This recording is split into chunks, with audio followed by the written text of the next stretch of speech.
everyone. My name is Stephanie Boucher. I'm the Program Administrator for the State Demographic Center. Thank you for joining us today for today's Political Council Election Forum. Today you'll be hearing opening and closing remarks from all 5 candidates are up, but only we'll be hearing from 3 today. You'll be hearing opening and closing statements from the 3, and then there'll be time for questions in between. To submit a question, please use the Q&A function in Zoom. Feel free to start submitting questions now. If we receive a lot of questions, there might not be time to get to all of them. If that's the case, there is contact information for each candidate on the MAPE website. So be sure to reach out to the candidates to get your questions answered. This forum is being recorded and will be available soon on the MAPE website and the YouTube channel. As for the agenda, before getting to the candidate introductions, we'll first provide an overview of the Political Council and the work they're doing, how voting in this election will work, as well as logistics and rules of the forum. So my name is Kathleen Cotter, and I formerly served as the chair of the Political Council. The Political Council's purpose is to help define legislative priorities, educate members, and encourage members to engage in the legislative and political process. The council not only sets legislative priorities, but also implements strategies to organize around those priorities, including political education and election work. The council also plans Lobby Day. This year, there is going to be a Lobby Day rally on February 24th at noon, and there will be targeted in-district meetings, so stay tuned for more information. This year, the council has relaunched its Civic Engagement Officer position. It's open to any MAPE member who is interested in leading efforts to build local political power by organizing around precinct caucuses, conventions, and bringing forward a shared working people's agenda. The Political Council is aiming to have 1 civic engagement officer in each of MAPE's 39 locals. The council is also heavily promoting caucus turnout to the party you must align and recommending resolutions that members can bring to support working people. There's 1 spot open on the Political Council, and because there are more than 2 candidates, we will use preferential voting, also known as rank choice voting, for both the Political Council and statewide secretary races. This means you'll get to rank all candidates, with 1 being your first choice and so on. This style of voting ensures a candidate wins at least 50% of the vote. Voting will begin on December 5th. You'll receive a ballot via email from Big Pulse, who we use as a secure third party to conduct our voting. You will vote for statewide, region, and local positions, all within the same ballot. The email will go to your state email. You'll have until December 15th to vote. Before voting opens, you'll also have an opportunity to hear from the statewide secretary candidates on December 4th at noon. A quick reminder, you can submit questions in the Q&A box at the bottom of your Zoom screen. Now let's run through the rules. Each candidate will have 90 seconds for opening and closing statements, as well as between 60 and 90 seconds for each question. You'll be notified. You will get a 10-second warning before your time is up. When your time is up, your microphones will be muted. Candidates will wait until they are prompted to unmute and show their video. Only 1 candidate will have their video and microphone on at one time. Special thank you to Kathleen Cotter of the Statewide Elections Committee for being our timekeeper today. She'll say 10 seconds, and then when your time is up, she'll mute you. All right, that was a lot of instructions. Time to get on with the forum. There are 3 candidates who would like to serve on the Political Council. There are 4, but 3 of them. There are 4 candidates who would like to serve on the Political Council. We will be hearing from 3 today.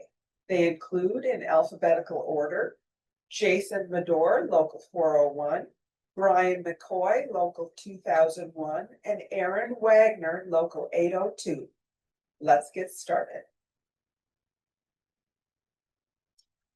Each candidate will have 90 seconds for your opening statement. When you are called upon to speak, you may show your video and unmute yourself. Okay, first up, Jason Medor. You've got 90 seconds. Wonderful. Hello, everyone. Thank you so much for having me today. Yes, I'm Local 401's Vice President, and of course, I'm running for statewide political council. I currently work as a collections officer for the Department of Revenue in St. Paul, and I've been a proud MAPE member since August of 2019. Before I became VP, I also successfully served as 401's Charitable Donations Coordinator, and I've also been a DA delegate, as well as participating in Lobby Day. And with the re-election of President Trump, unions everywhere are under attack. It's more important than ever that MAPE thoroughly vet and have politicians earn our endorsement rather than us continuing to just assume because someone isn't a hardcore Republican that they should automatically receive our support. Despite MAPE pulling out all the stops and resources to elect endorsed political candidates during the 2024 election, we had no meaningful support from them when we were subjected to deep cuts to our health care and the governor's unilateral return to office order, among many other upsetting acts too numerous to mention here. If I'm elected, resolving this would be my immediate priority, which in all fairness, I'm sure would be the same for my opponents too. But what sets me apart from them is that I've successfully served in not just one, but two elected MAPE leadership capacities. And through my current work with Local 401, I'm happy to say our membership has increased by about 11% since when I took office last 10 year. seconds. And so I believe in the value of this position so strongly, I'm running for it as well instead of seeking re-elections as VP. And I thank you for your time today. Perfect. Thank you. Next is Brian McCoy. You've got 90 seconds.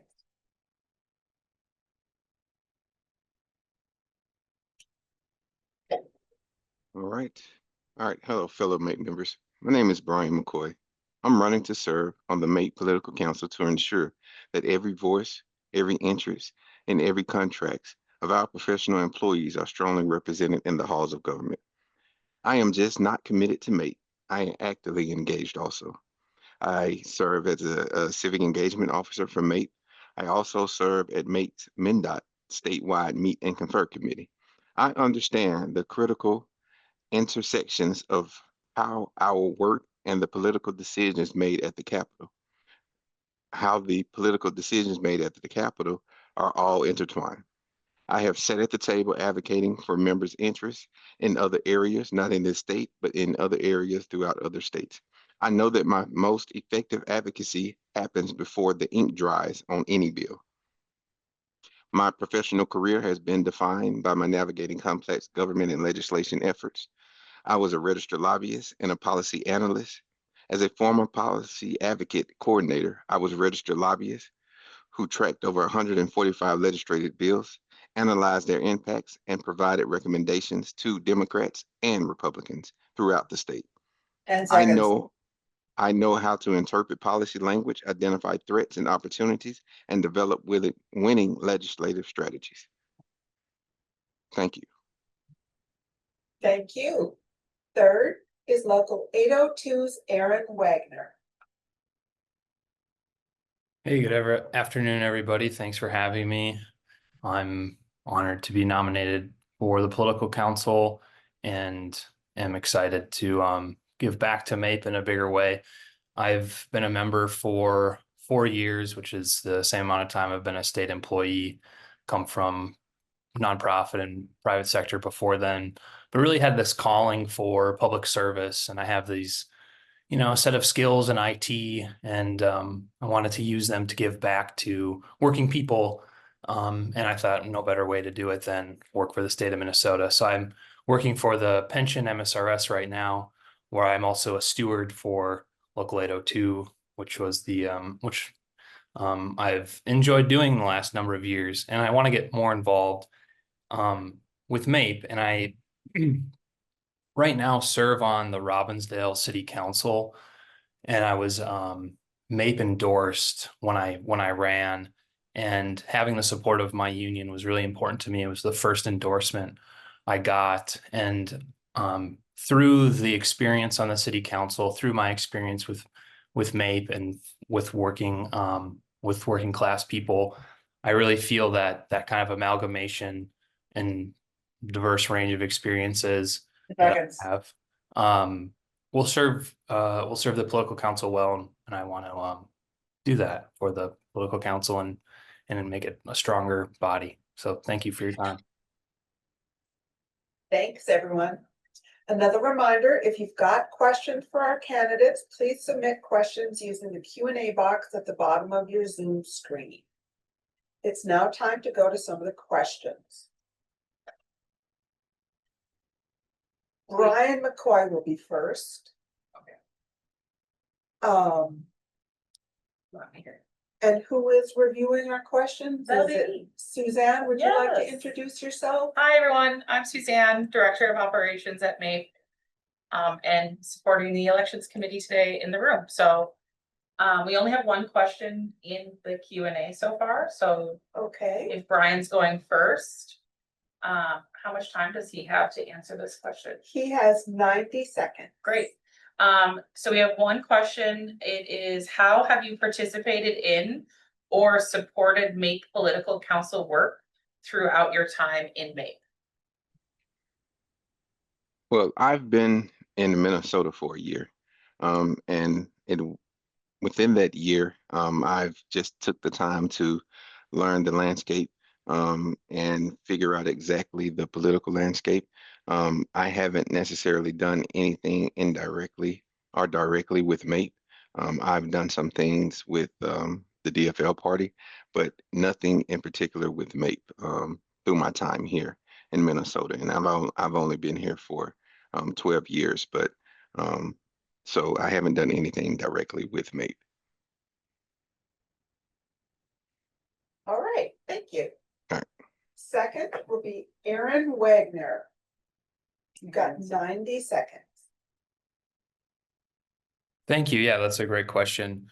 Like I mentioned, I've been a member for 4 years, and in that time I've attended lobby day, I've done steward training, I've been involved with a number of steward related activities that some of us are intimately familiar with.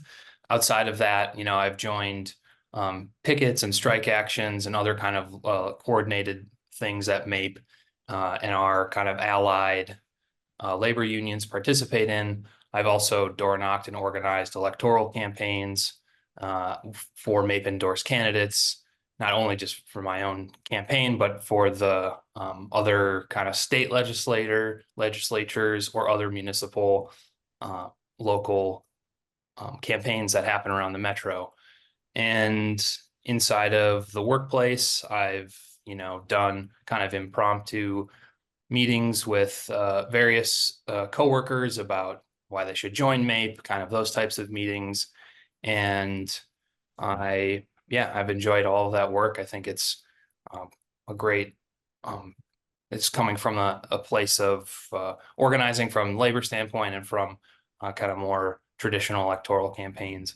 I find enjoyment in both. 10 seconds. And I think the political council is headed in the right direction with their CEO program, and I want to expand on that. Thank you very much. Next up is Jason. Yes, thank you so much for asking that question. There have been several times that I and the rest of my local 401 leadership team has organized members around, you know, substantial issues. The most significant of which I can recall right now was probably the march on the governor's mansion last spring after the RTO mandate was announced. If you'll recall, with less than about 48 hours notice, we had about 500 members take the time out of their Saturday to picket, and that was an absolutely incredible sight to witness. Additionally, I'm also active in the vote, or was active, I should say, in the Vote No campaign, which resulted in the largest percentage in roughly 2 decades of MAPE members voting to reject the current contract, which certainly I was not expecting that high of a percentage, but obviously we had that. And if that's not enough, I'm currently part of MAPE's campaign to get members signed up to attend their local precinct caucus to ensure that we're endorsing candidates who will stand up for state workers from the very beginning. So thank you again for the question. Thank you. Do you want to go to the scripted questions and then we'll come back to these ones at the end? Sure. Great. Here's a question for you all. What strategies would you use to engage members who don't want to be political? You have 60 seconds.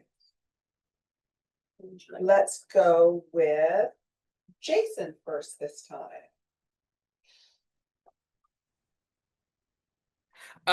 Sure. Well, I have to answer this in kind of a two-part thing.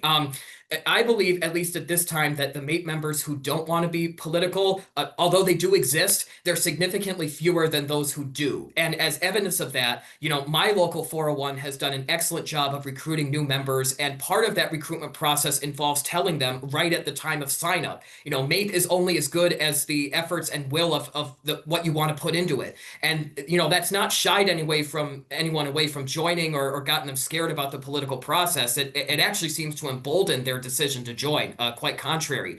So because of this, the only meaningful strategy I think we can use to engage the members who don't want to be political is actually doing that work of personal outreach and listening to what they have to say, rather than us continuing to assume what that person wants or keep making 10 top-down seconds. decisions that don't encourage political engagement. Thank you very much. Next, we've got Brian. Okay. All right. Well, first thing first, I think that I would meet the person where they are. Understand what's their needs, what's their wants. Get them to understand that, just because you don't want to be political doesn't mean you doesn't have a need that needs to be met. It doesn't mean that you don't have a want that you would like to be heard. The next thing, once I hear that once I hear that need, once I hear that want, is to get them to understand where that is within the political process. A lot of people say that they're not, don't want to be political, they don't want to be, but it's extremely hard not to be, in some kind of way. You don't have to be politically involved to have your need or your want to be entrenched in politics. I think that 10 seconds. the most important thing is to meet people where they are, allow them to share their experiences, and to get them to understand where that is within the political process. Thank you very much. Third is Aaron. I think once you have that initial conversation with that person and come to the agreement that union values and believing in the rights of working people to collectively bargain for a better future with their employer, once you can kind of agree on that common truth, then from there, I think you can really lead them into a place of more political development and things like that. So when I tell people that maybe aren't wanting to get involved with like voting, for example, like in general elections or what have you, I often come from the frame of like local politics, right? Your vote goes a lot further in like a city council race, a school board race, because it just kind of the ratios of like the impact of, the margin of victory is just a lot 10 seconds. smaller. And so I would just approach that, and a union is kind of like a big municipality. It's we call them locals for a reason. And so kind of really starting at that level of analysis, I think this would be where I would start. Thank you very much. Our next question is, did you participate in any of the MAPE or Labor 2024 or 2025 sponsored election events? And if so, what were they? And finally, how many people did you recruit to join in? The first one to go will be Brian.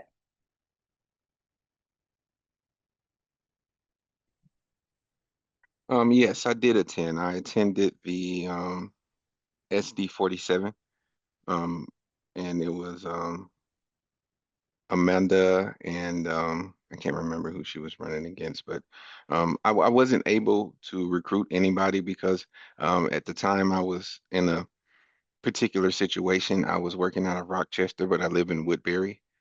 So, that was a nuance for me, so that where I was actually voting for the Senate and where I actually worked and my local was two different places, and that was a special election. So I wasn't able to necessarily recruit anyone there, but there was a lot of MAPE representation for Amanda there. Thank you. Aaron, you've got 60 seconds. Thanks. I yeah, attended a variety of different things, whether or not they were there's so many things that we get notified on, and that's MAPE supporting. But the recent one with the Minneapolis Federation of Educators, right? We had a MAPE presence there. I was recruited and organized, and someone organized me to go there. And so also like with Lobby Day and with the Senate district caucuses and conventions, this would be for the DFL. MAPE members had a hand in getting me there. So I think I can't speak to how many people I've recruited to one thing or another, but MAPE has a deep pool of talent when it comes to organizers, and I have relationships with a number of Seconds. them, and I'm going to absolutely lean on that expertise because we've fostered a great environment here of recruiters and organizers. Thank you. Jason, 60 seconds. Yeah, unfortunately, I could not really participate in any MAPE-sponsored elections events. Previously because my local VP duties did not allow me meaningful time for that. I was also, of course, busy doing steward duties for the employees who were negatively impacted by the governor's RTO mandate, and of course, you can only imagine how numerous that was. However, that's not to say that I haven't done anything that's related to the past election as a MAPE officer. As I mentioned before, I did participate in the last Lobby Day, and my local leadership team and I are very involved with MAPE Central, and we have been quite literally ever since the day after Election Day. If I'm elected, I would look forward to the opportunity to leverage those contacts I've made with MAPE Central over the years, and I would, of course, ensure that state workers do not continue 10 to fall seconds. behind after our next election. Thank you very much. Many of our members believe the political council is focused on policy making, talking about statutes and strategies for the elections. Much of this job is organizing and getting our members engaged in the political process. What's an example of a time you organized and mobilized members around issues in your agencies? You've got 90 seconds to respond, and let's start with Jason. Sure. Well, yeah, thank you for the question. I would, of course, refer back to what I said earlier that, the biggest one that I can remember that would, fit the tone of the question would be when I helped organize the march on the governor's mansion last spring. Like I said, that was incredible turnout, and the Vote No campaign as well, my efforts as well, and of course reflected in the election polling data that was extraordinarily well received. So I would just go ahead and refer you back to that. So thank you.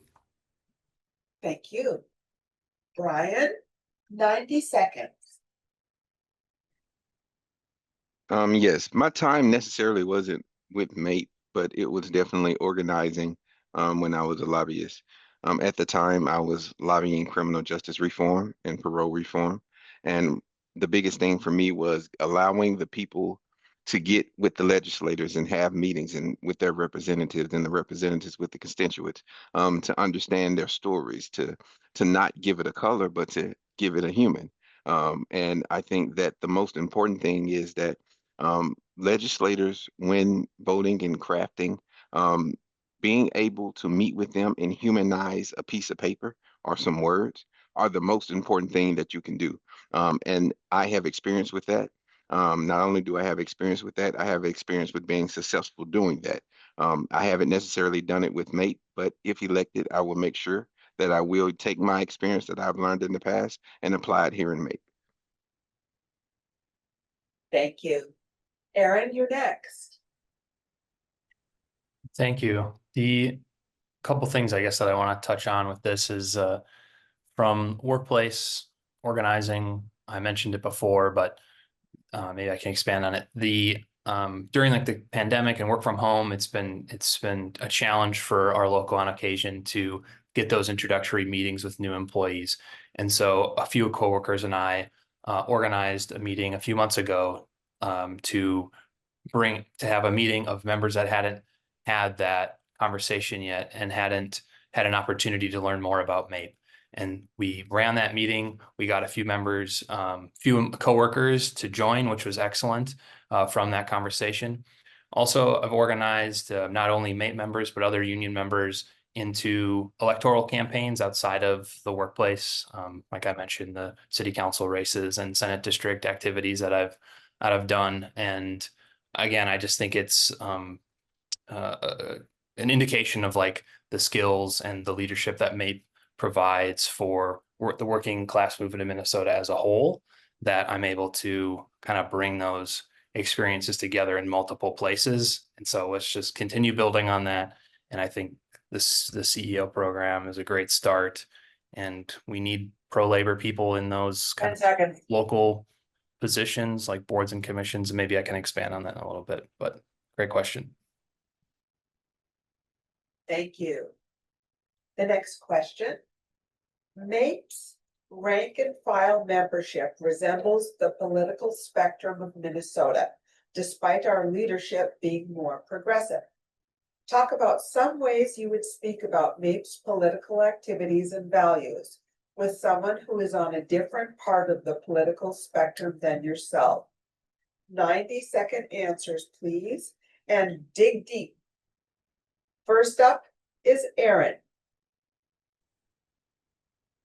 Great. Yeah, I'll pick up kind of where I left off because I think this is relevant. So again, kind of going back to the shared values of the importance of unions, the importance of working class people being able to bargain for a better life.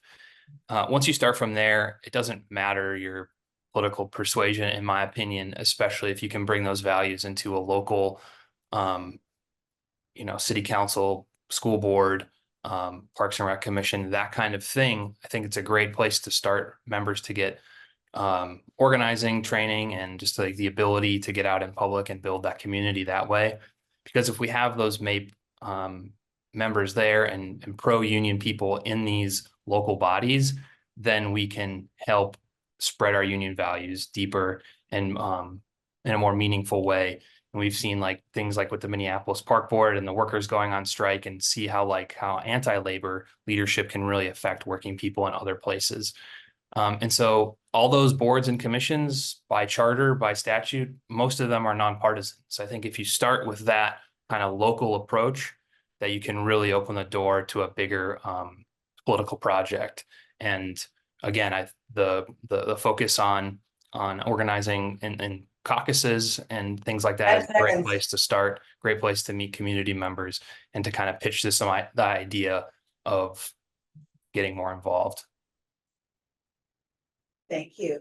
Next is Jason for 90 seconds. Yeah, thank you for the question. I think this is a great one too. As I mentioned earlier, we need to stop making assumptions about what we think our members want if we're not willing to go ahead and toe the line and actually talk with them and get their input about what they want. That's only led to resentment and fewer gains, with every contract cycle.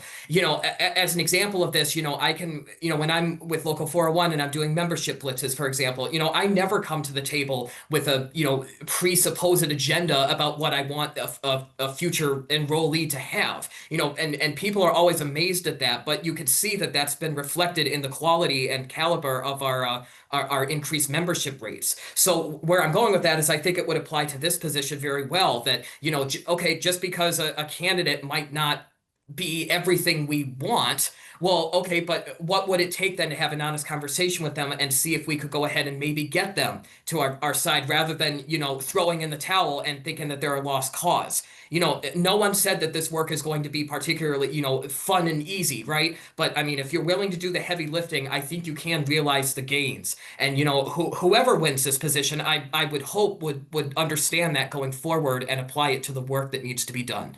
So thank you. 10 seconds. Thank you. Finally, Brian, Yes. Well, the first thing that I would do is I would target the engagement and strategize the engagement.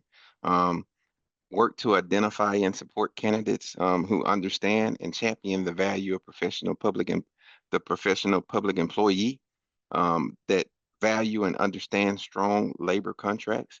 And overall, um, at the core of a elected official, they understand the core mission of state service because they are state service themselves. And I think that the most important thing as MAPE, we can not only use our platform, but align ourselves and work with other organizations that pretty much have the same core value as it pertains to this.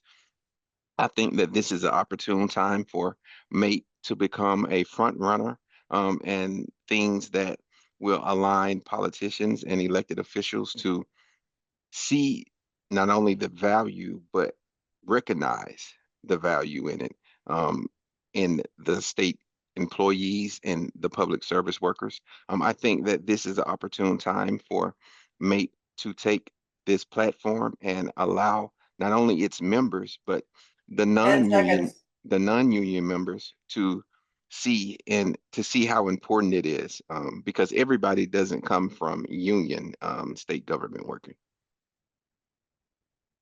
thank you. Suzanne, do you have a question for us? Yeah, there's only a few in the chat or in the question and answer section. One of them is, how do you define working class people? Are most MAPE members working class people? Brian, you're up first. You've got 90 seconds. Okay. Well, I define working class as anybody who's defines themselves as working class.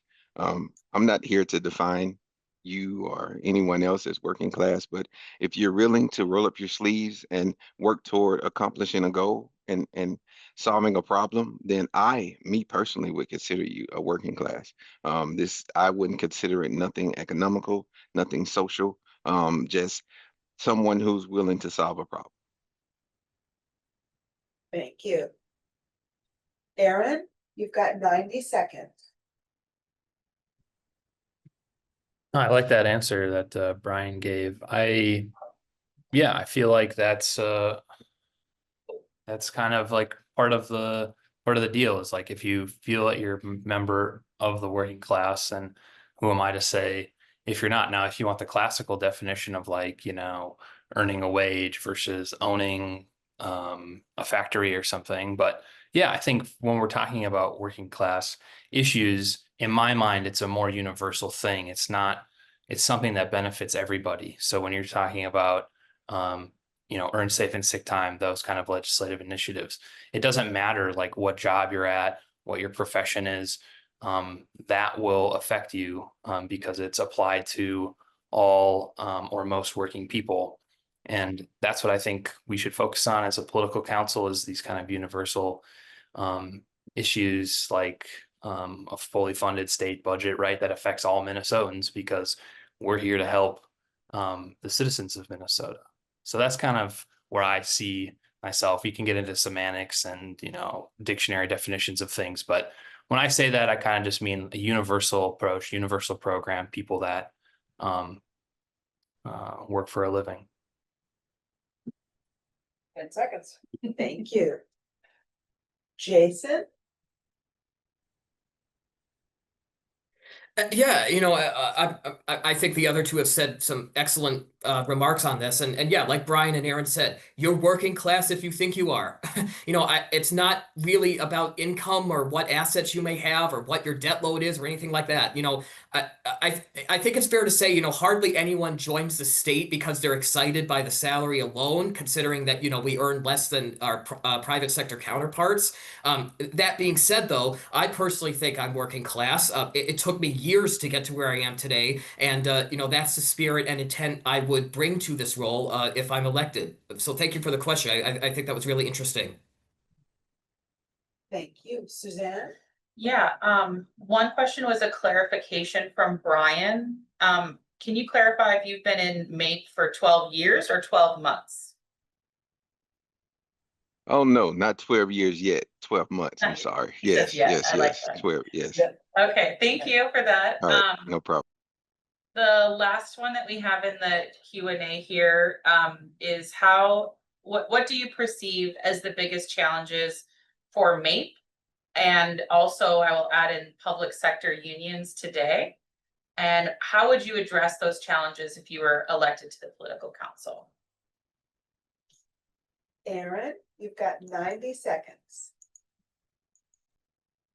Wonderful. Yeah, it's a big question. I think honestly, we can just look to the federal government right now and their attack on public sector unions and the union movement as a whole. So that's going to be the biggest challenge. The legal barriers, the cultural barriers and battles, and just kind of making a name for working people and the labor movement as a whole, and convincing the general population that we are important, we are advocating for all people and making lives better for everybody by advocating for strong contracts for ourselves.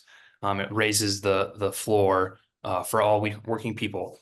So that's what I see as kind of the biggest challenges. How the political council can do that, again, not to just be a broken record, but if we start at the local level, if we start at these precinct caucus levels, we get MAPE members involved in local politics, and we can show that the union is not just about itself, but it's about the community as a whole, about the state as a whole, and advocating and pushing for strong worker protections at every level of government, I think would do a lot of service for that goal and that mission, and people can see why it's why MAPE is a great asset to have in the state, and the labor movement as a whole needs to be protected and fought for. Thank you. Jason, you're next with 90 seconds. All right, well, everybody gather around because Uncle Jason's going to tell you a story here to answer this. You know, I think the biggest challenges right now that we're facing are up against people who think that government is nothing more than an ineffective liability rather than a vehicle which can and does make people's lives better. And the story component of this is when I was participating in the picket at the governor's mansion, there was a man there who had a sign that he wasn't doing anything, but he was just holding up a sign that had offensive names written towards us, you know, basically trying to imply that we weren't actually doing any work when we were at home. And everybody else, almost everybody else at the picket, right, you know, either ignored him or tried to get in a confrontation with him. But I remember looking at him and my instant thought was how sad that it is that somebody is, you know, somebody is so out of touch and so irrelevant to the political process that this is what they think that we do. You know what I mean? Like how sad for that person. It wasn't anything of anger or bitterness. It was genuine, just unfortunate, you know, just sadness towards him. And, you know, I think that our past administrations have done a lot of damage to the idea of, you know, public sector employees being important. I mean, even right now, right on Paramount Plus, there's a show called DMV, which, you know, it's a brand new show that just, you know, pokes fun at the idea of government workers. You know, I think we need to change the idea of that first and foremost in the public eye if we want to go ahead and get what we're after. So thank you very much. Thank you. Brian, go ahead. Yes, just for clarification, could you read the question one more time for me? I just want to make sure that I answer it. Yeah, so the question is, what do you perceive as the biggest challenges for MAPE members Yes. or public sector unions today? And how would you address those challenges if you were elected to the political council? Yes. All right. I think that the biggest challenge is that the unions need to realize the strength in civic participation at the minimum level. Myself, my experience with having a union as a government employee, I've worked in several states, and let me tell you, this is the first state that I've worked in that has a union. So to be a part of something in this magnitude is a blessing in disguise for me. I've worked in states where we had no rights. I've worked in states where you had to laugh to keep from crying. You didn't have a voice. So to be a part of this in such a way where you not only have a voice and you not only have a say, but you participate in that process. Um, I think that I could get involved in this and utilize my experience that at the capitals that I was in, at the lobbyists that I did, to strategize with members' action to ensure our union becomes powerful within the capital on both sides. Um, I think that it would be important for us to gain momentum on both sides of the 10 aisle seconds. and gaining both sides of the aisle. I think that there are some things that we can do to enhance that. Thank you. Suzanne, do we have any further questions? There is one more. Do you want to do that and then closing statements? Yes, ma'am. Okay, so the last question we'll take today before closing statements will be, how do you plan to help leverage the anger that many MAPE members are feeling toward our state elected leaders to help fight for meaningful change for state workers? Brian, let's give you 60 seconds. Okay, well, I'm not even going to take that long. I think that we need to educate the members, educate them to the point where they understand politics, the political process, and to getting the members to understand how great this is that we are able to have this type of platform to have a voice and to negotiate. Thank you. Thank you. Jason?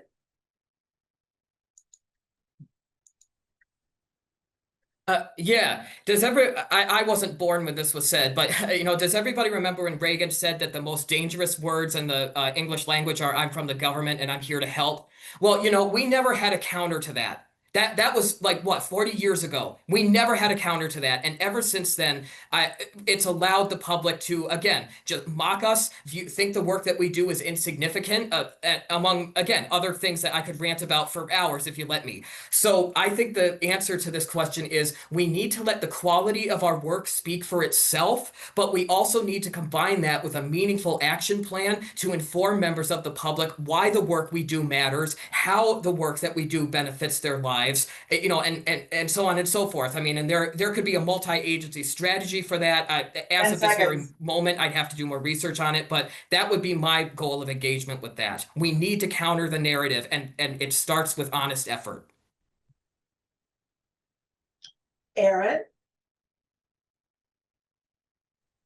Thank you. Yeah, I mean, I would organize those folks. MAPE has a number of structures and initiatives that allow for members to get involved in a variety of different things. So you have the contract teams when that cycle comes back up. You have the number of political council initiatives, lobby day, CEO program. I think those are all great places to channel the anger and plug the steward program. I mean, I feel like one of the best ways to kind of stick it to the man or the boss, whoever you want to describe it as, is to stand up for people when managers and the bosses are trying to push you down. And that's why we have those protections in our contract for investigations and disciplinary hearings and things like that. That's why the steward program exists. So I kind of would just push them towards those existing programs that have been 10 seconds. successful for a number of years inside of MAPE, and then again getting involved with precinct caucuses and town halls that these legislators put on. Thank you. It's now time for everyone to give closing statements. You'll each have 90 seconds for this. We'll reverse the order from the opening statements. So that means Brian. Let's have Brian go first. 90 seconds, please, for closing statements. All right. Once again, I'm going to introduce myself. My name is Brian McCoy. I have the policy knowledge, the union dedication, the legislative experience necessary to be an impactful and effective member of the MAPE Political Council. I humbly ask for your vote to allow me to serve you and strengthen our political voice. I haven't been in Minnesota long, but trust me, I do have enough legislative experience to make up for that. Thank you. Thank you. Aaron, you've got 90 seconds for a closing statement. Thank you. Well, thank you so much for having me. Thank you for organizing this and running it, and everybody that joined. Thank you for taking the time out of your day to get more involved with the union. It's really important, even if it's like kind of a special election and a little off the cycle of things normally for this body. So thank you for doing that. Thank you for all the work you do for the union. I think at the start of this meeting, we kind of talked about the political council and its role, and one of those big roles is organizing members. And I have a variety of experience when it comes to organizing folks, whether it's the workplace issues I covered, the political and electoral work, the city work that I've done in Robbinsdale. It's all organizing people, and that's, our union is made up of working people. And I feel like those skills transfer well into the political council. And and I just love to be able to give those back. That's kind of why I wanted to be a state employee. I had a set of skills that I wanted to give back to Minnesota as a whole and to working people. And I just feel like this is the next good thing to do. And I hope to make MAPE a stronger political body and a stronger union, because it'll benefit all working Minnesotans. So I really appreciate the time and consideration, and 10 seconds. there. Thank you. Thank you. Finally, we've got Jason. Yes, everyone. Perfect. Yeah, by the simple fact of you all attending this forum today, you've shown yourself as a MAPE member who takes our work seriously and truly cares about who joins the council. For someone to be successful in the political council role, they need to have excellent knowledge of MAPE processes and contacts, as well as a strong fighting spirit and the ability to have difficult conversations with disagreeable people. As a tax collector for over 6 years now for the state, I've had difficult conversations with disagreeable people quite literally on a daily basis, and that would certainly carry over well to this role. This is not the role where someone needs to be Minnesota nice. So a vote for me is a vote to invest in your future at the state, not just my own, and that's not something I ever would take for granted. So again, I'm Jason at Revenue. I truly thank you for your support and for having us today. Have a great rest of your day. Thank you all. This wraps up MAPE's Political Council Election Forum. A big thank you to all the candidates who participated today. And thanks also to all of you who watched the forum and sent in questions. MAPE elections take place December 5th through December 15th. So make sure you vote. We have one other election forum coming up that we hope you'll also join us for on Thursday, December 4th. For the statewide secretary forum from 12 to 1 p.m. Thanks again for watching. Thanks for all you do for Minnesota and for MAPE. Have a great rest of your afternoon.